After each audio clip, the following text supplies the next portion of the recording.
जब supreme court में मनीष सिसोदिया जी की बेल का केस सुना जा रहा था, तब सुप्रीम कोर्ट ने प्रोसिक्यूशन से बहुत तीखे सवाल पूछे। उन्होंने बार बार ईडी से एक ही सवाल पूछा कि आपके पास मनीष सिसोदिया जी से जुड़ी हुई मनी ट्रेल कहाँ है? क्या उनके पास पैसा आया? क्या उनके परिवार के पास पैसा आया? क्या उनकी किसी परिवार के या उनसे किसी जुड़ी हुई कंपनी के पास पैसा आया? सुप्रीम कोर्ट ने बार बार पूछा कि अगर मनीष सिसोदिया के पास पैसा पहुंचता हुआ ईडी दिखा नहीं सकती है, तो फिर मनी लॉन्ड्रिंग का सवाल कैसे पैदा होता है और पीएमएलए लगने का सवाल कैसे पैदा होता है?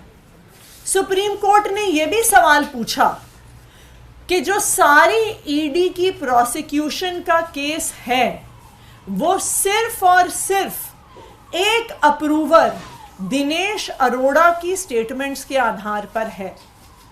इनफैक्ट जब हियरिंग चल रही थी तो सुप्रीम कोर्ट में यही कहा गया कि अप्रूवर तो अपनी जान बचाने के लिए कुछ भी कह सकता है, उसकी स्टेटमेंट पर कितना विश्वास किया जा सकता है। जो तीसरी चीज सुप्रीम कोर्ट ने उठाई, उन्होंने स्पष्ट तौर से बार बार ऑब्जर्व किया कि पॉलिसी मेकिंग कोर्ट के परव्यू में नहीं आती है।